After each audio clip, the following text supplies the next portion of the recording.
ബഹുമാനപ്പെട്ട ഗവർണറോട് നടത്തിയ നയപ്രഖ്യാപന പ്രസംഗത്തിന് ബഹുമാന്യനായ കോവളം അംഗം CM വിൻസെൻ്റ് അവതരിപ്പിച്ച നന്ദി പ്രമേയത്തെ ഞാൻ പൂർണ്ണമായി പിന്തുണയ്ക്കുന്നു. സർ, കേരളം വളരെ വലിയ പ്രതീക്ഷയോടുകൂടിയാണ്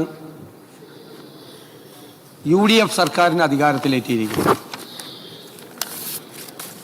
ആ ജനങ്ങളുടെ പ്രതീക്ഷയും സ്വപ്നങ്ങളും സാക്ഷാത്കരിക്കാനുള്ള അർപ്പണബോധത്തോടെ, നിശ്ചയദാർഢ്യത്തോടെ ഈ സർക്കാർ മുന്നോട്ട് പോകും. അത് ജനങ്ങളോട് നൽകിയ കാര്യങ്ങൾ, അവരോട് പറഞ്ഞ കാര്യങ്ങൾ, അവർക്ക് കൊടുത്ത വാക്ക്, ആ വാക്ക് പാലിച്ചുകൊണ്ട്, വാഗ്ദാനങ്ങൾ നിറവേറ്റിക്കൊണ്ട് ഒരു പുതുയുഗ കേരളത്തെ കെട്ടിപ്പടുക്കും എന്നാണ് ഞങ്ങൾ പറഞ്ഞിരിക്കുന്നത്. ആ പുതുയുഗ കേരളം യാഥാർത്ഥ്യമാക്കാനുള്ള കൂട്ടായ പരിശ്രമം ഉണ്ടാകും. ഞാൻ കരുതുന്നത് ആർക്കും ഒന്നും ഒറ്റയ്ക്ക് ചെയ്യാൻ കഴിയില്ല എന്ന് വിശ്വസിക്കുന്ന ഒരാളാണ് ഞാൻ. കൂട്ടായി എല്ലാവരും ചേർന്ന്, നമ്മളെല്ലാവരും ചേർന്നൊരു ടീം ബിൽഡ് ചെയ്ത് നമുക്ക് കേരളത്തിന് മാറ്റങ്ങൾ ഉണ്ടാക്കണം. നമ്മൾ വളരെ അഭിമാനത്തോടു കൂടി ചില സോഷ്യൽ ഇൻഡിക്കേറ്റേഴ്സ് കഴിഞ്ഞ ഒരു അര നൂറ്റാണ്ട് കാലമായി പറഞ്ഞുകൊണ്ടിരിക്കുകയാണ്. ആരോഗ്യരംഗത്ത്, വിദ്യാഭ്യാസ രംഗത്ത്, ഒരുപാട് മേഖലകളിൽ നമ്മൾ മറ്റ് സംസ്ഥാനങ്ങളിൽ നിന്ന് വ്യത്യസ്തമായി ഒരുപാട് മാറ്റങ്ങൾ ഉണ്ടാക്കിയിട്ടുണ്ട്. അത് മിഷണറിമാരുടെ കാലം മുതൽ, രാജാക്കന്മാരുടെ കാലം മുതൽ, ജനാധിപത്യ സർക്കാരുകൾ അധികാരത്തിൽ വന്ന കാലം മുതൽ ആ മാറ്റം ഉണ്ടായിട്ടുണ്ട്. കേരളത്തിൽ അധികാരത്തിലിരുന്ന എല്ലാ ജനാധിപത്യ സർക്കാരുകളും അക്കാര്യത്തിൽ വലിയ പങ്ക് വഹിച്ചിട്ടുണ്ട്. അതൊന്നും യാഥാർത്ഥ്യ ബോധത്തോടു കൂടിയേ നമുക്ക് കാണാൻ കഴിയുകയുള്ളൂ. പക്ഷെ അതേസമയം സർ, നമ്മൾ അഭിമാനത്തോടെ പറഞ്ഞിരുന്ന പല സോഷ്യൽ ഇൻഡിക്കേറ്റേഴ്സും ഇന്ന് സ്റ്റാഗ്നന്റാണ്, മന്ദതയിൽ നിൽക്കുകയാണ്, അവിടെ നിൽക്കുകയാണ്. കാലാനുസൃതമായ മാറ്റം പല രംഗത്തും നമുക്കുണ്ടായിട്ടില്ല. പല പദ്ധതികളും നടപ്പാക്കാൻ നമുക്ക് സ്വപ്നങ്ങളില്ലാതെ ഇരുന്നിട്ടല്ല, നമുക്ക് സ്വപ്നങ്ങളുണ്ട്. പക്ഷേ നമ്മുടെ പദ്ധതികൾ നടപ്പിലാക്കുന്നതിനുണ്ടാകുന്ന അനാവശ്യമായ കാലതാമസം നമ്മളെ, കേരളത്തെ ഇപ്പോൾ പിന്നോട്ട് നടത്തിയിരിക്കുകയാണ്. ആ യാഥാർത്ഥ്യം നമ്മൾ തിരിച്ചറിയണം. അത് രാഷ്ട്രീയമായി പരസ്പരം കുറ്റപ്പെടുത്തുന്ന ജനാധിപത്യ സമ്പ്രദായം ഒന്നും തെറ്റല്ല. പക്ഷെ രാഷ്ട്രീയമായി കുറ്റപ്പെടുത്തലിൻ്റെ അപ്പുറത്ത് ജനാധിപത്യം എന്ന് പറയുന്നത് ഒരു ഡിസ്കോസാണ്. അതിൻ്റെ ജനാധിപത്യത്തിൻ്റെ സൗന്ദര്യം വർദ്ധിക്കുന്നത് ആ ഡിബേറ്റിലും ഡിസ്കോസിലൂടെയാണ്. സാർ, ആ സംവാദം നിയമസഭയ്ക്കകത്തും നിയമസഭയ്ക്ക് പുറത്തും നടക്കുന്ന സംവാദങ്ങളിൽ ഒരു ഔട്ട്കം ഉണ്ടാകണം, ഒരു റിസൾട്ട് ഉണ്ടാകണം. ആ റിസൾട്ട് കേരളത്തിന് മാറ്റമുണ്ടാക്കാൻ, കേരളത്തിലെ ജനങ്ങളുടെ ജീവിത നിലവാരത്തിന് മാറ്റമുണ്ടാക്കാൻ ഉതകുന്ന ഒരു ഡിബേറ്റ് കേരളത്തിൽ നടക്കണം. ഗവൺമെന്റിനെ വിമർശിക്കണം, ഗവൺമെന്റിന്റെ തെറ്റായ നടപടികളെ ചൂണ്ടിക്കാട്ടണം. ഗവൺമെന്റ് ആ തെറ്റുകൾ തിരുത്തും. തെറ്റാണ് എന്ന് തോന്നിയാൽ തിരുത്താൻ ഒരു മടിയും ഈ ഗവൺമെന്റിനുണ്ടാവില്ല. അതിന്റെ അപകർഷതാബോധത്തിന്റെ പ്രശ്നമില്ല. തെറ്റ് ചൂണ്ടിക്കാണിക്കാൻ ജനാധിപത്യ സംവിധാനത്തിൽ എല്ലാവർക്കും അധികാരമുണ്ട്. ജനങ്ങൾക്ക്, സാധാരണ ജനങ്ങൾക്ക്, ജനപ്രതിനിധികളായ നിങ്ങൾക്ക്, ഭരണകക്ഷിയിലും പ്രതിപക്ഷത്തും പെട്ടവർക്ക്, മാധ്യമങ്ങൾക്ക്, പൊതുസമൂഹത്തിന് ചൂണ്ടിക്കാണിച്ചാൽ തെറ്റാണ് എന്ന് ബോധ്യമായാൽ അത് തിരുത്തി മുന്നോട്ട് പോകും. ഒരു സംശയവും അക്കാര്യത്തിലില്ല. പക്ഷെ മാറ്റമുണ്ടാകണം. ഞങ്ങൾ പ്രതിപക്ഷത്തിരുന്നു കൊണ്ട് ഗവൺമെന്റിനെ അതിരൂക്ഷമായി വിമർശിച്ചിട്ടുണ്ട്. പക്ഷെ ഞാൻ കരുതുന്നു ഇന്ത്യയിൽ ആദ്യത്തെ ഒരു പ്രതിപക്ഷമാണ്. ഗവൺമെന്റിനെ ഞങ്ങൾ ശക്തമായി വിമർശിച്ചപ്പോൾ, ഗവൺമെന്റ് എവിടെയെല്ലാം പരാജയപ്പെട്ടു എന്ന് ചൂണ്ടിക്കാണിച്ചപ്പോൾ, ആ സർക്കാർ പരാജയപ്പെട്ട സ്ഥലത്ത് എന്തു ചെയ്യാൻ കഴിയുമെന്ന് ഞങ്ങൾ 2 വർഷം മുമ്പേ ചർച്ച തുടങ്ങി. ആരോഗ്യരംഗത്ത്, വിദ്യാഭ്യാസ രംഗത്ത്, അടിസ്ഥാന വികസന രംഗങ്ങളിൽ, പൊതുവായ കാര്യങ്ങളിലെല്ലാം നിരവധി വിദഗ്ധരുമായിട്ടുള്ള കൂടിയാലോചനകൾ നടത്തി, കോൺക്ലേവ് നടത്തി, നിരവധിയായ ഡോക്യുമെന്റുകൾ ഞങ്ങൾ രൂപപ്പെടുത്തി ഞങ്ങളൊരു ചർച്ച ആരംഭിച്ചിരുന്നു. സാർ, അതിൽ നിന്ന് രൂപപ്പെട്ടു വന്ന കാര്യങ്ങളാണ് ഞങ്ങൾ പുതുയുഗ യാത്രയിൽ കേരളത്തിലെ ജനങ്ങളോട് പറഞ്ഞത്. ഞങ്ങൾ അധികാരത്തിൽ വന്നാൽ ഞങ്ങൾ ആ മാറ്റങ്ങൾ ഈ സംസ്ഥാനത്ത് ഉണ്ടാക്കും. സംസ്ഥാനത്ത് മാറ്റമുണ്ടാകണം. ആരോഗ്യരംഗത്ത്, വിദ്യാഭ്യാസ രംഗത്ത്, തൊഴിൽ മേഖലയിൽ ഉൾപ്പെടെയുള്ള ഒരുപാട് രംഗങ്ങളിൽ സമഗ്രമായ മാറ്റമുണ്ടാകണം. കേരളത്തിലെ ജനങ്ങളുടെ ജീവിത നിലവാരം ഉയർത്തണം. ഇത് ഈ ലോകത്തിന്റെ മുഴുവൻ ഡെസ്റ്റിനേഷൻ പോയിന്റ് കേരളത്തെ മാറ്റാൻ നമുക്ക് കഴിയും, നമുക്ക് കഴിയണം. സാർ, നമ്മുടെ കുട്ടികൾ പുറത്തേക്ക് പോകുന്നു. ബ്രെയിൻ ഡ്രെയിൻ ആണ് നടക്കുന്നത് കേരളത്തിൽ. എല്ലാവരും പോകുന്നത് തടയാൻ കഴിയില്ല. ലോകത്തിലെ ഉന്നതമായ വിദ്യാഭ്യാസ സ്ഥാപനങ്ങളിൽ പോയി നമ്മുടെ കുട്ടികൾ പഠിക്കട്ടെ. പക്ഷെ ഇപ്പോൾ നടക്കുന്ന ബ്രെയിൻ ഡ്രെയിൻ എന്ന് പറയുന്നത് ലോകത്തിലെ ഉന്നതമായ വിദ്യാഭ്യാസ സ്ഥാപനങ്ങളിലേക്കാണോ ഈ കുട്ടികൾ പോകുന്നത്? അല്ല. അപ്പൊ അതിനൊരു ഒരു ഒരു നമുക്കൊരു മാറ്റമുണ്ടാകണം.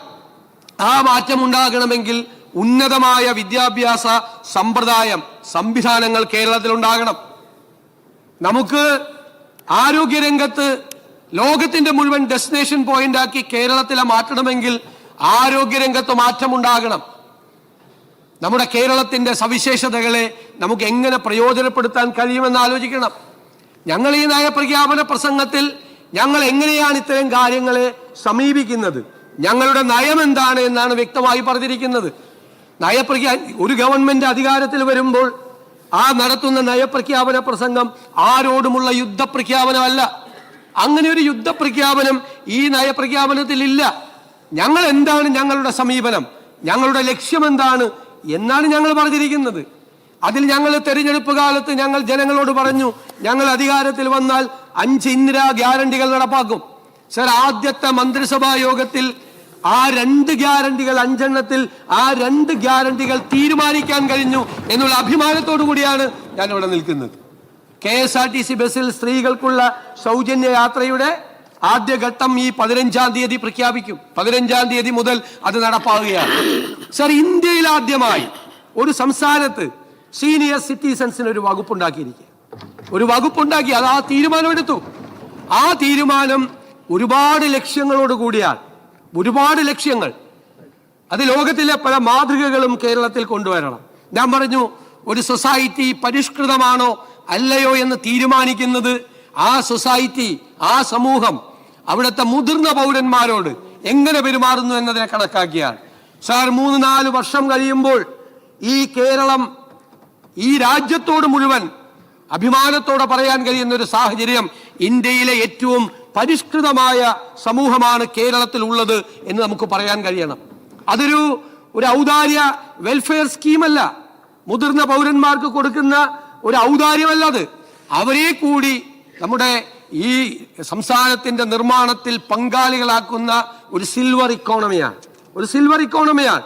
അത് രാജ്യത്തിന്റെ ഏറ്റവും മോഡലായി കേരളത്തിൽ നമ്മൾ തുടക്കമിടാൻ നമ്മൾ ആഗ്രഹിക്കുന്നു. സാർ, നമുക്ക് ഒരുപാട് സ്വപ്ന പദ്ധതികൾ ഞങ്ങൾ നേരത്തെ പ്രഖ്യാപിച്ചിരുന്നു, ഞങ്ങളുടെ പ്രകടന പത്രികയിൽ പ്രഖ്യാപിച്ചിരുന്നു.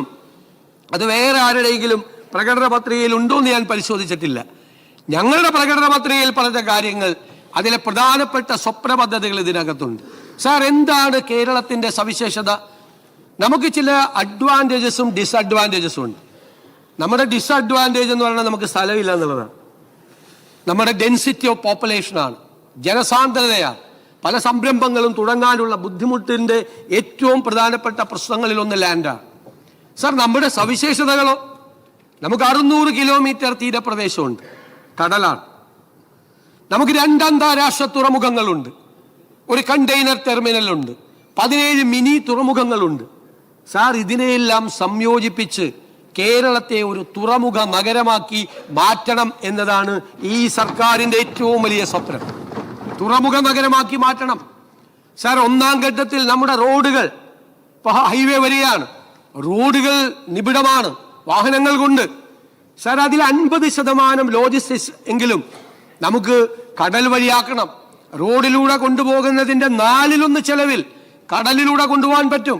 റോഡ് ഫ്രീ ആവും.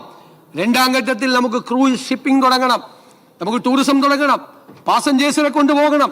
3-ാം ഘട്ടത്തിൽ കേരളത്തിലെ നദികളുമായി അതിനെ സംയോജിപ്പിച്ചുള്ള വളരെ വിശദമായ ഒരു ടൂറിസം പ്രോജക്റ്റ് ഉണ്ടാകണം. കടലിൽ നിന്ന് വരുന്ന ആളുകൾക്ക് എല്ലാ സ്ഥലങ്ങളിലും പോകുവാൻ കഴിയുന്ന പ്രോക്സിമിറ്റിയുള്ള ടൂറിസത്തെ കൂടി ഡെവലപ്പ് ചെയ്യാൻ പറ്റുന്ന ഒരു വലിയ പദ്ധതി. കേരളം ഒരു തുറമുഖ നഗരമായി മാറ്റുമ്പോൾ ലക്ഷക്കണക്കിന് തൊഴിലവസരങ്ങൾ ഉണ്ടാകും. അതിനോടനുബന്ധിച്ചുള്ള ലോജിസ്റ്റിക് പാർക്കുകൾ ഉണ്ടാകും, ഫിഷറീസ് എക്സ്പോർട്ടുകൾ ഉണ്ടാകും. ഒരുപാട് നമുക്ക് വാല്യൂ ആഡഡ് കാര്യങ്ങൾ നമുക്ക് ചെയ്യാൻ കഴിയും. ഇന്ത്യയിലെ തന്നെ ഏറ്റവും മികച്ച തുറമുഖങ്ങളാക്കി നമ്മുടെ തുറമുഖങ്ങളെ നമുക്ക് മാറ്റാൻ പറ്റും. സാർ, ദുബായിലെ തുറമുഖം, പോർട്ട്, ദുബായ് പോർട്ട് ദുബായ് എന്ന് പറയുന്ന സ്റ്റേറ്റിന് നൽകുന്ന കോൺട്രിബ്യൂഷൻ എന്ന് പറയുന്നത് അവരുടെ GDP നടത്തുന്ന കോൺട്രിബ്യൂഷൻ 28% ആണ്. 28% മൊത്തം GDP ദുബായിയുടെ GDP ദുബായ് പോർട്ട് മാത്രം കൊടുക്കുന്ന കോൺട്രിബ്യൂഷൻ ആ ടോട്ടൽ GDP യുടെ 28% ആണ്.